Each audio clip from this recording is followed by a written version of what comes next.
Should you become a high school teacher in 2022? In this video, we're going to go over some pros and cons of choosing this particular occupation. We're going to go over salaries and compensation, how much meaning a lot of teachers find in their particular roles, and more.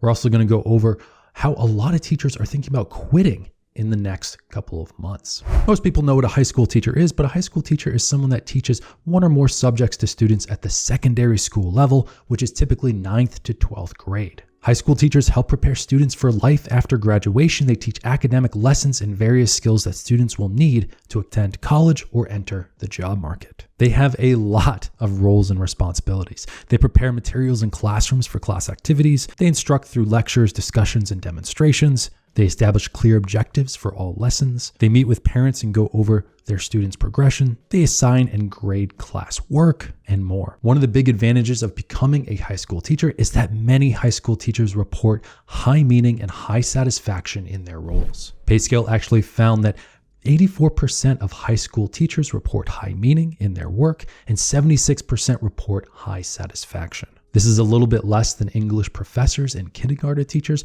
but this is really high compared to most other occupations. Most high school teachers will not go into this particular occupation for the money. We'll actually get into the money a little bit later in this course. But choosing an occupation is an extremely important, maybe the most important decision you can make in your life. There's over 1,000 occupations to choose from, 932 of which are surveyed by the Occupational Information Network every single year. In our program, Choose the Right Career, we help you choose the right career, starting with over 1,000 different occupations. Then we look at your interests, your personality, your values, how much money you want to make, where you want to live in the United States. We use all these different variables to help you find that one career that's right for you. Check out the link below for more information and use the code YouTube-sub for 10% off. Just recently, a lot of news articles have been reporting on the fact that around 48% of teachers are expressing interest in leaving their occupation altogether. This is a survey done by Teachers Pay Teacher, and about 6,000 teachers were surveyed. So quite a few teachers are interested in leaving this particular occupation right now, and they're doing it for a variety of reasons. High school teachers just have not seen good wage increases over the years.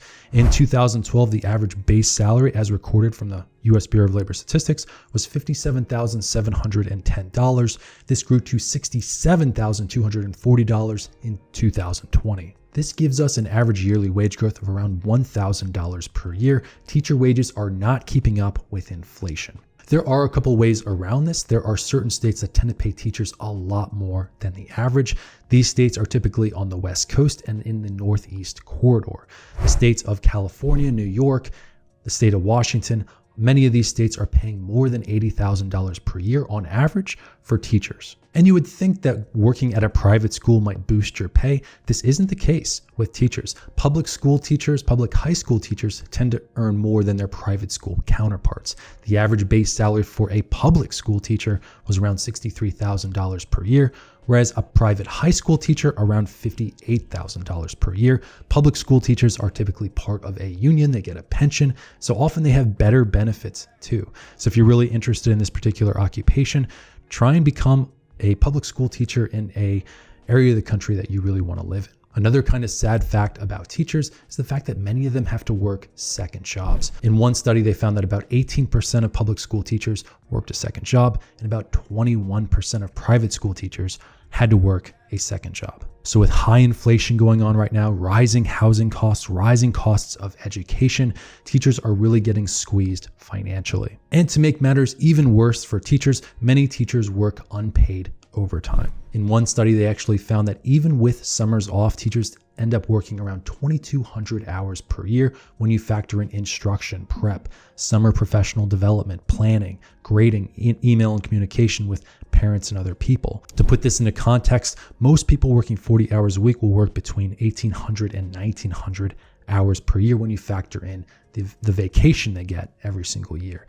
For teachers, this isn't like that. Even with summers off, they're working 2,200 hours per year, and this is unpaid overtime. If you're a nurse working overtime, if you're a plumber, if you're an electrician, every hour over 40 hours a week, by law, you have to be given time and a half. This isn't the case with teachers. They're unique among government workers in that they are not paid for overtime.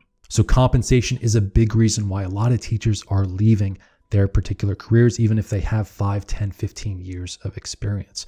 Also, a lot of their pensions, they require 25 years of service. This is actually more than the military. So it's very challenging to work to get to that 25-year mark to finally be able to claim a state pension. So there is this kind of churn with teachers. It actually probably isn't that challenging to get a role as a teacher, because people report that sometimes 50% of teachers will leave within 5 to 6 years. This is actually contested. Some people say it's more like 15%. Other sources say it's around 50%, but there is quite a bit of churn in this particular career. Another factor we should go into for a lot of people considering teaching is the gender gap. And we're not talking about a male-dominated occupation here. This is a very female-dominated occupation, teaching in general. And it really depends on the age of the students and whether it's special ed or not. According to the government, 99% of preschool and kindergarten teachers are women. About 80% of elementary and middle school teachers are women. But as you get to that high school level and the after high school level, the college and community college level, professor level, it becomes a little less female dominated. But especially if you're going to be teaching at younger ages, it's going to be a very female dominated occupation. There's not going to be a lot of men. It's going to be important to some people. It's not going to be very important to others. Another factor people like to look at when they're trying to choose an occupation is to compare their Myers-Briggs personality type after taking a Myers-Briggs assessment to people in different occupations.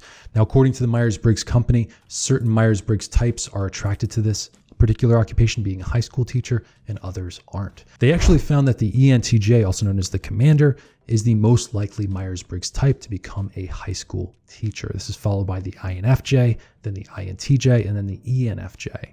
Notice that all 4 of these types have a preference for judging over perceiving. Teaching in general requires a lot of structure. The idea is, that first year is going to be really, really challenging, but over time, you're going to develop a routine. You're really going to figure out the best kind of lesson plan. It requires a lot of organization. So a lot of high school teachers have a preference for judging over perceiving. Perceiving being you're more of kind of a spontaneous person. You want every day to be a little bit different. High school teachers, there's more of a focus on structure. I'll also notice that the top 4 most likely Myers-Briggs types to become teachers have a preference for intuition over sensing. Intuitive people tend to be more ideas people, whereas sensing people tend to be really in the moment. Think of like police officers, firefighters. They have to be like really, really, really detail oriented, not detail oriented, but noticing all the details in the room and just not really in their own heads. So definitely consider taking a Myers-Briggs assessment, figure out your type, and see if this occupation would be suitable for you. So as you can see so far, there's definitely some pros and cons of choosing this particular occupation. You're going to be working for the government. Some people are okay with that and love the stability and they want that pension and those benefits. Other people are not a big fan of working as a government employee. Teacher compensation is definitely lacking, especially given that many teachers have a master's degree. So they're spending lots of money to attain these master's degrees, and oftentimes they're not paid accordingly in order to pay off their student loan debt. But teachers find a lot of meaning in their work. They are shaping the next generation's beliefs, values, personalities.